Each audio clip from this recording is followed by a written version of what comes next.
So I was in a team meeting a few weeks back, right? And this junior employee, Anna, let's call her. Yeah. She presented this amazing idea, seriously brilliant. You could just feel it in the room. Everyone knew she nailed it. Yeah. But then her manager, Tom, he jumps in. Big smile. Very supportive looking. Oh, boy. I think I know where this is going. Totally. He goes, Anna, that's fantastic. Really sharp thinking. Lets it hang there. Then it's just such a shame, all sympathy, that we pitched almost the exact same thing last year and management shot it down. Yep. Numbers didn't work. Oof. Instant deflation, I bet. Instantly. The energy just vanished. Anna looked like she wanted to disappear. Idea. Totally dead. But here's the kicker. I've been there 5 years. Right. No such pitch ever happened. He just made it up. Wow. It wasn't loud, wasn't aggressive, just this perfect, tiny little act of destruction. And it wasn't even about competing. It felt like it was purely about the stop. Yeah. It got me thinking, what is that? That impulse not to steal the idea, but just to make sure someone else can't have it. Yeah. That precise moment, that small calculated thing you saw, that impulse to weaken or disrupt or just ensure failure, often without any, direct gain for the person doing it. That's really the core of sabotage. Right. We usually think of sabotage as these huge things like bombs or hacking. Exactly. Geopolitical conflict, industrial collapse, big dramatic stuff. But your story, it shows exactly where it starts in these subtle, very human insecurities. So the insight is the method changes a quiet word versus a cyber attack. Yeah. But the basic motivation, the desire to just stop progress, it stays the same. It absolutely does. The whisper in the office, the logic bomb in the power grid, they're just different ways of expressing the same core intent. And that small acts, that personal destruction, it scales up incredibly fast. It really does. And that's why our mission today is to sort of take a deep dive into the anatomy of the stop. We want to look at this destructive impulse sabotage across 3 different but connected areas. So the intimate human politics of the workplace, like your story. Then the big stage, geopolitical power, state-level destabilization. And finally, the really complex, almost existential world of critical digital infrastructure. And what's fascinating, like you said, is that the psychological root, the Tom in the office, it kind of provides the blueprint for the bigger stuff, too. Oh, absolutely. It's the foundation. Whether you're Tom feeling threatened by Anna's idea, or you're a nation state trying to destabilize a rival because you fear their influence, it really all boils down to these basic psychological drivers. Like envy, fear. Envy, insecurity, fear, yeah. The only difference is how sophisticated the method becomes. It goes from a whisper in a cubicle to these huge systemic digital attacks that can compromise entire companies, even nations. So we need to understand not just the code, but the resentment behind the code. Exactly. That's the key. Okay, so let's start right there, inside the workplace dynamic. When an employee decides actively to harm their employer or maybe a colleague, it doesn't just pop out of nowhere, right? It usually comes from this feeling of deep personal betrayal. Yeah, and there's actually a term for that in organizational psychology. It's called psychological contract breach, or PCB. PCB, okay. It's a really foundational concept if you want to understand this kind of internal destructive behavior. Basically, PCB is the employee's belief. It's subjective that the organization has somehow violated its side of the deal, its perceived obligations or promises. And we're not just talking about the written contract here, are we? No, not at all. It's often the unspoken stuff, the assumptions about, fair treatment, a reasonable workload, maybe a clear path for career growth. When someone feels like their hard work and loyalty are being met with broken promises, that basic sense of fairness, of reciprocity, it just collapses. And I guess when that collapses, the emotional reaction is pretty strong and immediate. Oh, absolutely. And it's quite predictable, actually. Researchers like Morrison and Robinson, they suggest PCB triggers this specific cascade of really intense negative emotions. Betrayal is a big one, and anger. Right. And this feeling, this intense negativity, leads directly to something called perceived organizational frustration, POF. POF, got it. And this whole emotional sequence, it lines up perfectly with what's known as affective event theory, or AET. AET. Okay, so that theory basically explains the path from the event, the breach, to the action, the sabotage. Can you walk us through that? Sure. Think of it like a funnel. You have this negative event at work, the perceived contract breach. That triggers a really strong negative emotional state, the frustration and the betrayal we talked about. Okay. This emotional imbalance then acts as the catalyst. It pushes the person towards acting out, resulting in these negative, often organization-directed behaviors. That could be active sabotage or maybe just slacking off, malingering. Or sometimes, interestingly, it can even lead to things like whistleblowing, which might be seen as protective by the employee. Huh. So the frustration is the key link. Exactly. The research really backs this up strongly. PCB creates the frustration, and that frustration is what mediates, what drives the whole path towards these destructive behaviors. Okay, that makes sense as a mechanism for retaliation. But it still makes me wonder, if you're that frustrated, why choose destruction? Why not just, find a new job or demand a raise? What pushes someone over the line into actual sabotage? That's a great question, and there are some deep-seated psychological drivers we can identify. We can probably isolate about 4 primary motivations that really push someone towards destroying instead of just, say, leaving. Okay. The first one, and it's often the most fundamental, is envy. Pure and simple. The saboteur is working from what psychologists call a scarcity mindset. Meaning they think success is limited. Exactly. Like there's only so much success to go around. It's a fixed pie. So if Anna succeeds, in Tom's mind, his own slice gets smaller, his possibilities shrink, so the goal isn't to rise up and compete fairly. It's to pull the other person down. Precisely. Level the playing field by dragging the successful person down. It's like this corrosive psychological acid just eating away at them. That fits the Tom story perfectly, doesn't it? Yeah. He didn't want Anna's idea for himself. He just wanted to make sure she couldn't benefit from her own brilliance. Exactly. And that connects right into the second big driver, fear of being surpassed. This is a huge catalyst, especially in really competitive workplaces. Right. Sabotage becomes like a preemptive strike. You eliminate the rivals before they can actually threaten your position or your status. If your whole sense of self-worth or just your standing in the company is tied up in being the top dog or the most senior, then anyone rising quickly looks like a threat. a direct threat. So the mere potential of a colleague getting ahead of you feels like it demands action. Destruction becomes a weird form of self-preservation. Okay, so we have envy, focused on current success, and fear, focused on a future threat.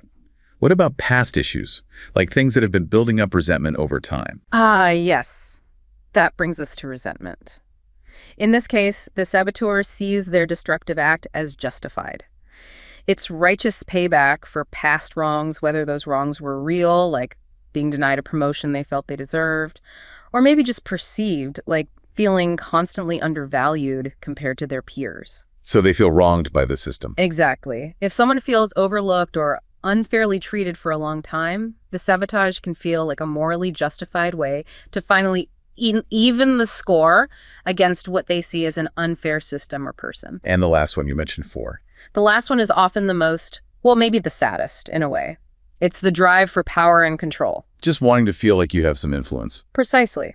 For some saboteurs, the real reward is demonstrating their ability to manipulate outcomes to affect others negatively. It proves their dominance, even in a small way, within a system where they might otherwise feel completely helpless or insignificant. Especially if they feel powerless elsewhere in life. That's very common. If someone feels utterly powerless in their personal life or other aspects of their job, sabotaging someone else can be a quick, although obviously toxic way to reassert some kind of control. Even if it's fundamentally destructive control, they need that hit of knowing they could stop something, they could interfere. It sounds like a really toxic self-feeding cycle. So, okay, those are the internal states, the motivations. How does this actually play out? How does someone do sabotage in the office? It's not always obvious, like you said with Tom. It's often subtle, deniable. Absolutely. The methods, the mechanisms of interpersonal destruction, they can be frighteningly sophisticated precisely because the goal is often plausible deniability. One major category is what you could call information warfare and resource sabotage. Okay, what does that look like? It's often very quiet. It might involve withholding critical information, maybe forgetting to forward an important email or a meeting invite, or providing slightly incorrect data, or setting misleading expectations that causes a project to fail way down the line. So you set someone up for failure, but it looks like an accident. Exactly. Or actively blocking someone's access to key decision makers, maybe losing or hiding important documents. The saboteur positions themselves as this sort of benign, maybe slightly incompetent gatekeeper. But really, they're controlling the flow of success. Precisely. Then there's the more relational side. We can call it social sabotage. This is purely focused on damaging someone's reputation. Gossip, rumors. Gossip, rumors, spreading false accusations, or using strategic exclusion, making sure someone isn't invited to important meetings or social events where networking happens. The goal is to isolate the target, erode their professional credibility, and damage their network of trust within the organization. We looked at that really interesting case, didn't we? The one in the London marketing firm. That showed just how subtle this can be. Yes. The case with David, the senior manager, and Priya, the rising star strategist. David was clearly driven by that fear of being surpassed. Right. And he didn't steal her work. No, he went for social sabotage, and it was quite sophisticated.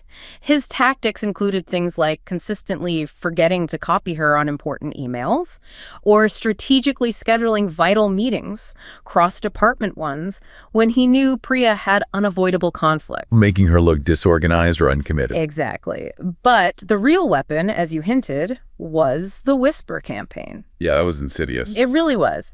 He used his established relationships, people he'd known for years, to subtly question her experience. Wow. He wouldn't directly attack her skills, that would be too obvious. Instead, he'd plant seeds of doubt. Oh. By asking colleagues, sort of concernedly, if she really understood the company's culture fit. The culture fit argument. Very hard to argue against. Exactly. The implication was clear. Sure, she's talented, but she's fundamentally not one of us. She's an outsider.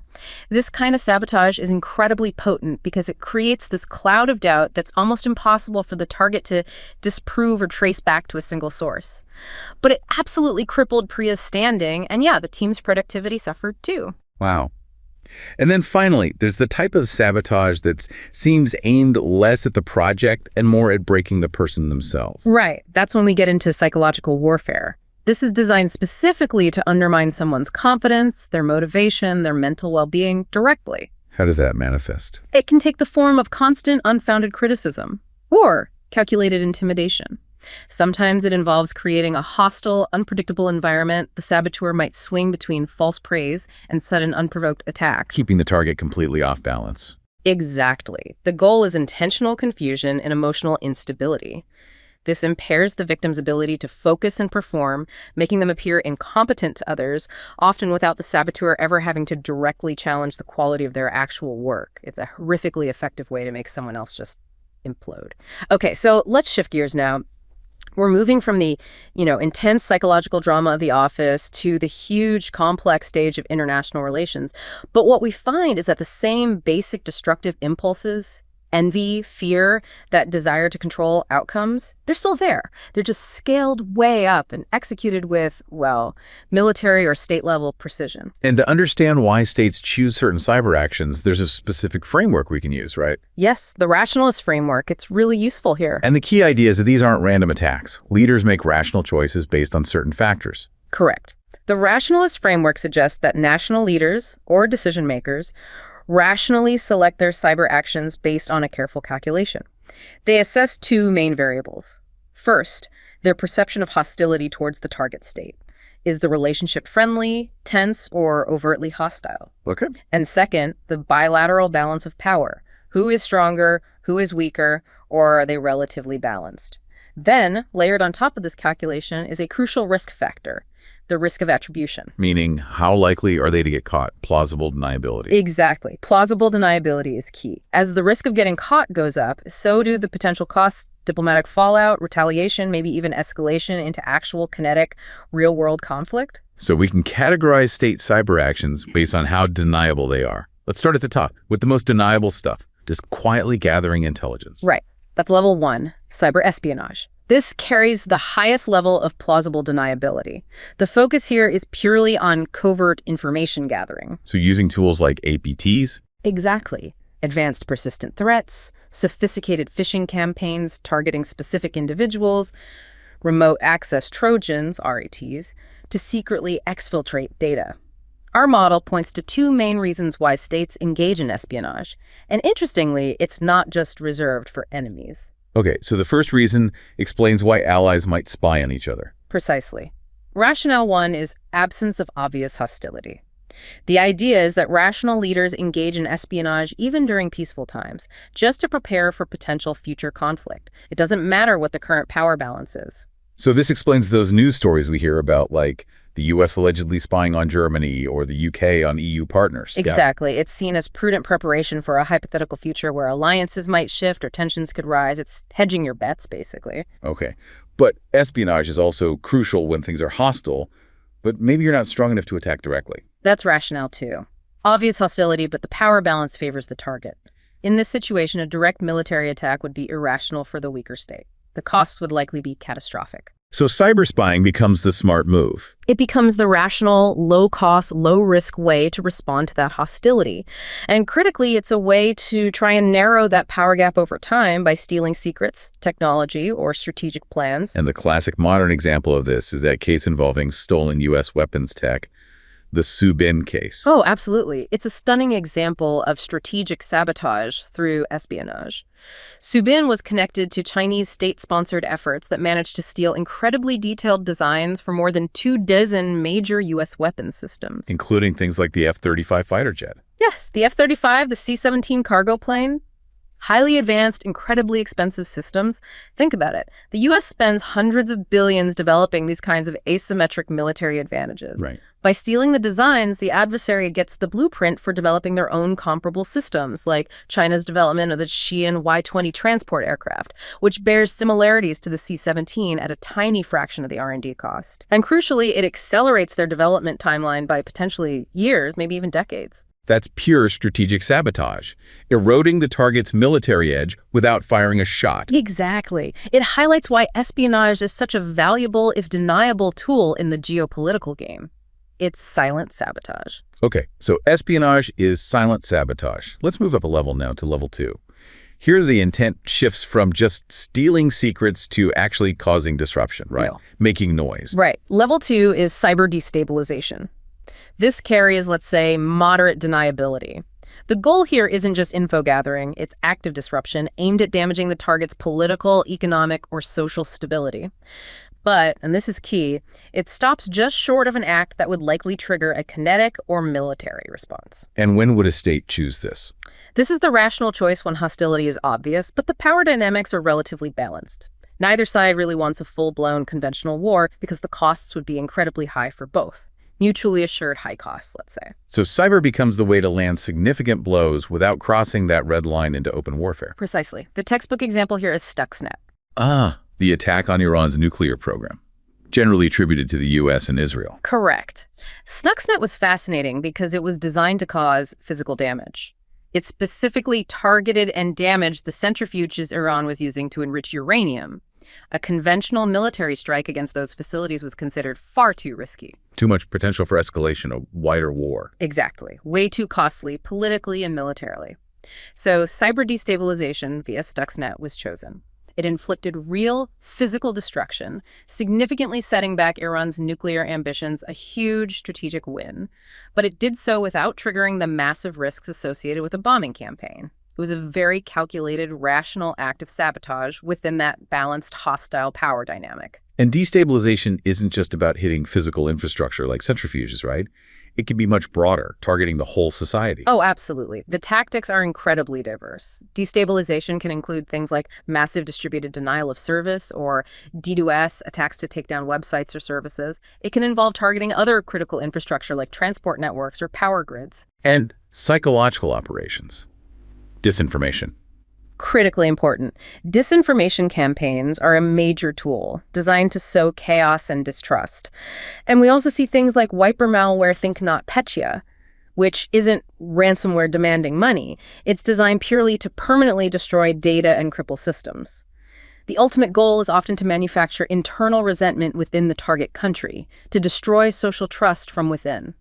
I remember the analysis we looked at focusing on that contested border region in Eastern Europe that really highlighted how sophisticated this can get. That was a perfect example of the calculation involved. The state-backed actors running those information warfare campaigns, they didn't use clumsy, obvious propaganda that everyone would spot. No, it was much sneakier. Much sneakier. Yeah. They spread subtle disinformation through seemingly harmless local community pages on social media platforms. They dug up and weaponized old historical grievances between different ethnic groups living there. They manufactured stories about minor slights, amplified them, twisted them. Until the resentment and division felt real. Exactly. It became genuine and toxic. So the external state actor achieved a measure of control, not through military force, but by strategically attacking the very foundation of social trust within that region, essentially destroying the internal cohesion of their adversary. That might be the most insidious kind of geopolitical sabotage. Okay, so that's level 2. What happens when the gloves really come off?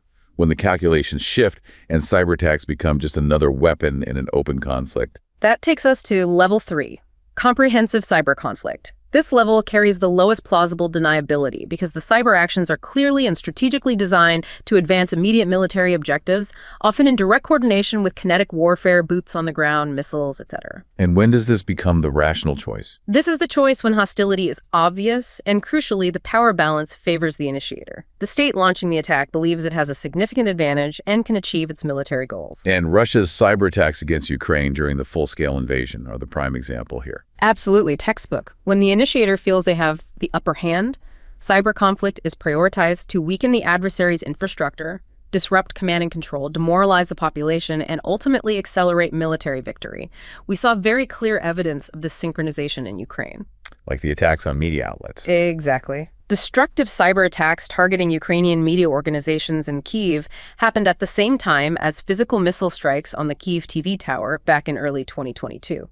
We also saw complex cyber intrusions targeting Ukrainian electric utility infrastructure that seemed timed to precede or coincide with conventional attacks causing widespread power outages. Level 3 is when digital sabotage is an undeniable integrated part of the overall military campaign. Okay, so we've traced the impulse from the individual psyche through state-level strategy. Yeah. Now let's get down to the nuts and bolts, the actual digital realm where so much of this sabotage now happens. The threat landscape today, it just seems incredibly fast-moving and complex. It really is. ENISA, the EU Agency for Cybersecurity, they characterize the shift really well. They say, we're moving away from thinking about single, big, catastrophic cyber events and more towards seeing continuous, diversified, and convergent campaigns. Meaning lots of smaller, different types of attacks happening all the time. Exactly. Campaigns that cleverly blend psychological tactics with digital attacks, all working together to gradually erode our overall resilience. And in this environment, every single endpoint, every server, every connection, and critically, every employee becomes a potential target. Or worse, potentially an unwitting accomplice, or even an active participant. Which brings us right back full circle almost to the internal threat, the resentful insider. That Tom scenario we started with, but now imagine Tom has the admin passwords to the critical infrastructure. Yeah, the Thomas's scenario, as some call it in this context, is genuinely terrifying in the digital world. You have someone driven by those same psychological factors, revenge, maybe fear, maybe that desire for power, but they possess the specialized knowledge and the legitimate access credentials needed to carry out deep, damaging digital sabotage. And this is especially dangerous in what's called operational technology or OT environments. It's extremely dangerous because OT systems are the ones that control physical processes. We're talking power plants, manufacturing lines, water treatment facilities, transportation systems, things in the real world, not just data on a screen. So an act of digital sabotage here could cause actual physical harm, accidents, environmental damage? Precisely. The classic nightmare scenario. The disgruntled engineer planting a logic bomb that manipulates a pressure valve in a chemical plant or shuts down safety systems in a power grid. OT environments are fundamentally different from your standard office IT. Well, if you have a data breach in IT, you might lose money or confidential information leaks out. Bad, yes. But if you have a serious breach in OT, you risk human safety, potentially catastrophic physical damage, environmental disaster. And are we seeing attacks increase in this area? Alarmingly so. Industrial firms are reporting very high levels of attacks targeting their OT systems. There's been something like an 81% year-on-year jump in OT-related ransomware incidents recently. This includes attacks from major criminal groups like Black Besta, but also highly sophisticated state-linked malware like Indestroyer 2, which is specifically designed to manipulate industrial control systems. And often these attacks get into the OT network from the regular IT network. That's a huge problem. Often the malware first compromises the less secure corporate IT network and then moves laterally, jumping across into the OT environment, especially if the networks aren't properly segmented or isolated from each other. And tracing an insider who does something malicious in OT is harder too, isn't it? Because of how these systems are set up. Yes, that's a major challenge. Unlike typical IT networks, which often log every single user action, every click, every login attempt, OT environments often have much less detailed user activity logging. The priority in OT has always been continuous operation, uptime, and physical safety, not forensic tracking. So if a trusted engineer subtly changes some code on a controller over weeks or months, It becomes incredibly difficult to trace that specific malicious behavior back to them after the fact, especially if they cover their tracks.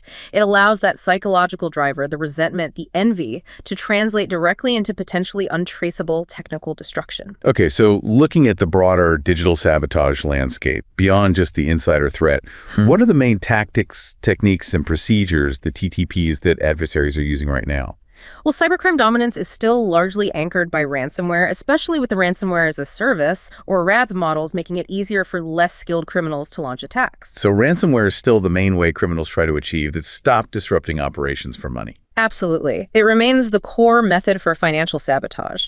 If you look specifically at a critical sector like transport in the EU, ransomware accounts for something like 83% of all reported cyber incidents targeting them. That includes big names you might have heard of, like the Akira Group, CL0P, INC Ransom. These aren't just stealing data. They're actively grinding critical supply chains to a halt to extort payment. And all this is being supercharged now by AI, right? Making Yeah. the attacks better, easier to create. Oh, definitely. AI augmentation is rapidly changing the game. We're seeing reports, and it's probably conservative, that over 80% of phishing campaigns globally now use AI to some extent. To make the emails sound more convincing? Yes, grammatically perfect, tailored language. But it's not just text. They're using AI for vishing voice phishing, using deepfake audio to impersonate executives or colleagues over the phone, trying to trick people into giving up credentials or transferring money. And maybe even more concerning is how AI is being used to accelerate the development of malicious tools. We're seeing threat actors use so-called diverted or jailbroken large language models, things like Worm GPT or Fraud GPT, specifically designed to help write malicious code, create exploit kits, or draft sophisticated phishing campaigns. So it lowers the barrier to entry. You don't need to be an expert coder anymore to launch a complex attack. Exactly. It democratizes the knowledge needed to create these malicious payloads. Someone with relatively minimal technical skill can now potentially execute quite complex, targeted acts of sabotage using these AI tools. Okay, what about the really high-end attacks? The TTPs used by sophisticated state-aligned groups targeting major geopolitical rivals. Well, they still rely heavily on the basics, like highly targeted spear phishing emails, but the cutting edge seems increasingly focused on bypassing physical security measures, like air gaps. Air gaps being systems deliberately kept offline. Right. Systems physically isolated from the public internet for security. So we're seeing more reliance on innovative physical layer adjacent vectors. This includes really complex techniques like nearest neighbor Wi-Fi attacks, where they try to breach a network by exploiting signals leaking from physically nearby but supposedly separate infrastructure. And the classic USB stick attack. Still a factor, absolutely. Methods designed to breach air-gapped systems often involve tricking an insider into plugging in a malicious USB drive.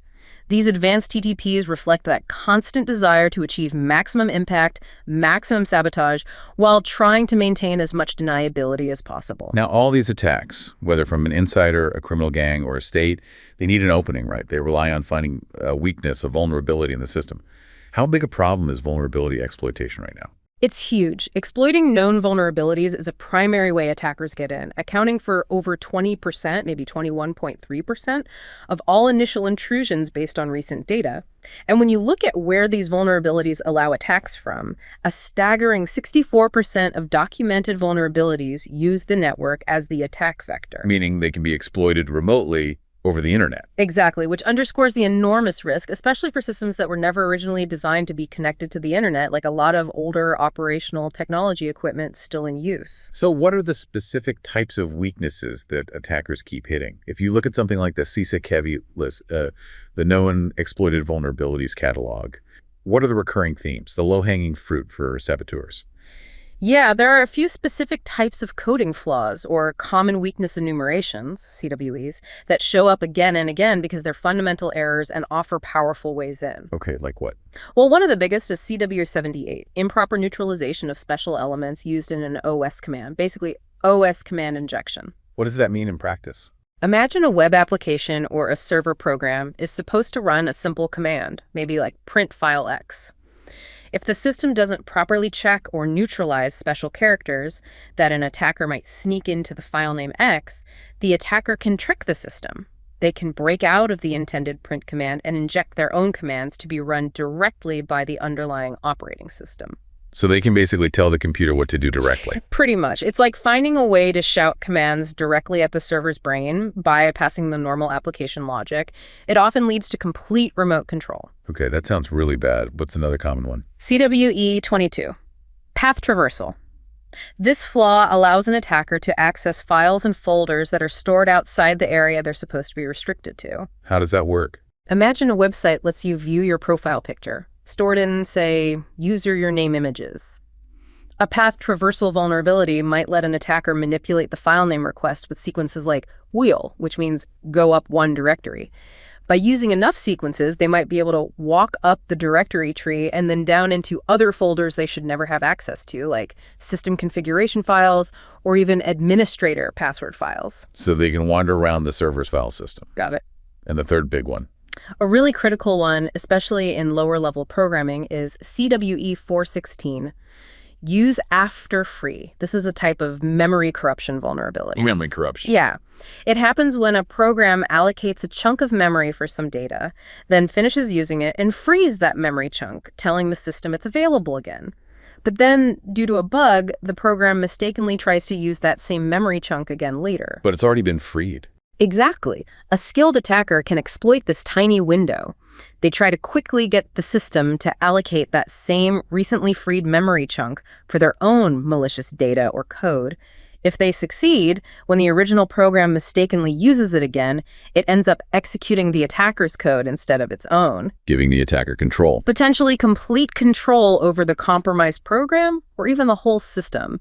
It's a complex attack, but very powerful.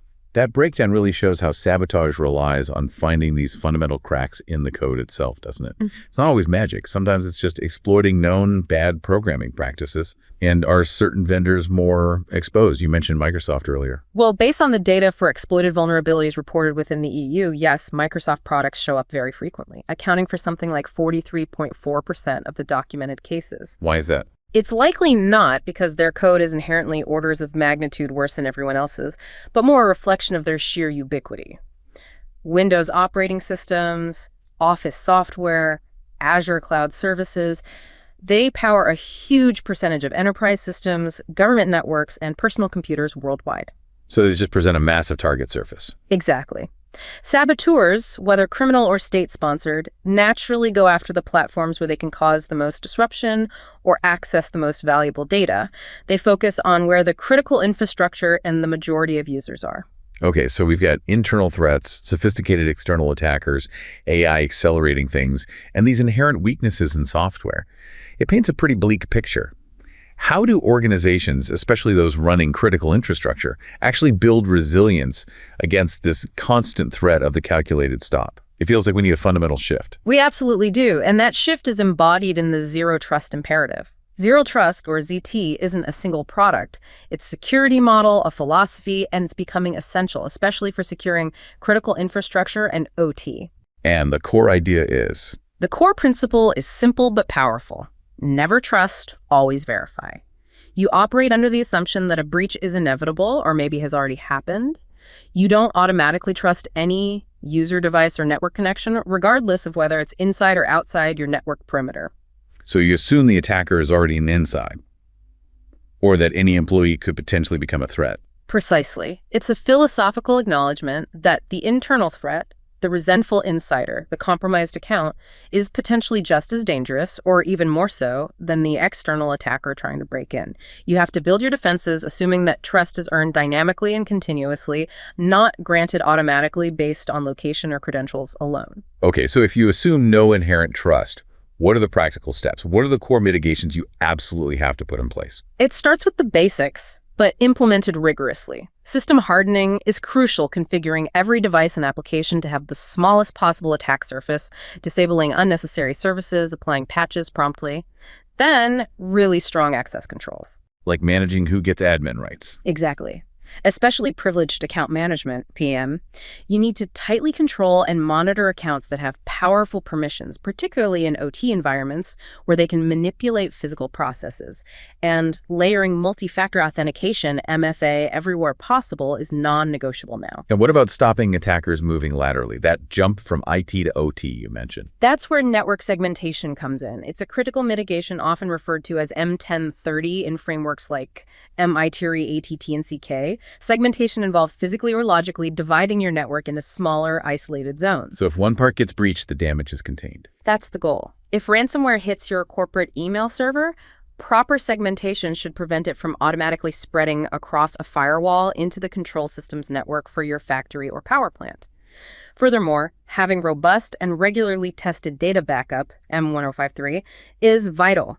Not just for recovery, but it also acts as a financial deterrent against ransomware. If you can restore your data, you're less likely to pay the ransom, which mitigates the saboteur's ability to impose that economic stop. It sounds like building this impenetrable digital fortress, but we keep coming back to the human element. All the best tech defenses can be bypassed by a clever phishing email or a manipulated employee, right? Absolutely right. And that's why none of this sophisticated technical defense works in isolation. You have to address the psychological and social engineering vectors. User training is absolutely indispensable. Not just the boring compliance training, but effective training. Effective, ongoing training. We need to equip staff, everyone from the front desk to the CEO, and especially engineers in OT environments, to recognize and resist the increasingly sophisticated phishing attacks, the vishing calls using deepfakes, the social engineering tricks designed to manipulate them into giving up access or deploying malware. The most resilient systems are the ones that protect both the code and the human mind from the calculated deception of the saboteur. Hashtag Techte V outro. Wow. So this deep dive has really shown how that fundamental psychological drive to sabotage, whether it's born from envy in the office or resentment or just that cold fear being surpassed, how it scales up so dramatically. Yeah. We've gone from that manager's subtle, destructive whisper aimed at one colleague all the way up to state-backed disinformation campaigns designed to fracture an entire society's trust, and then right down into the code, the logic bomb planted deep inside critical infrastructure. And the common thread, really, across all these different levels and methods, whether it's political sabotage, psychological manipulation, or digital attack, is that they all relied on exploiting a known vulnerability. Sabotage isn't random, it's strategic. Right. They find the weak spot. Exactly. Whether they're targeting a weakness in someone's self-esteem, a fragile point in a national alliance, or a fundamental security hole in a piece of software, the destructive action is calculated. It's designed to cause the maximum damage or disruption, often at the lowest possible risk and cost to the person or group carrying it out. And it feels like, ultimately, the most efficient way to destroy something today isn't always the big, loud explosion. It's often the quiet, calculated deployment of insecurity. That's a great way to put it. The biggest threat seems to be that knowledge of exactly where someone or some system is most vulnerable, and then having the cold, deliberate intent to simply ensure they cannot move forward, to deny them the ability to progress. Yeah, and that brings us back to the core idea. The ultimate goal of the saboteur, whether it's that resentful middle manager like Tom or a highly resourced state-aligned hacking unit, isn't always about achieving victory for themselves. Sometimes, maybe often, it's simply about achieving stasis for their target. They succeed when they ensure that you, the victim, are simply stopped in your tracks.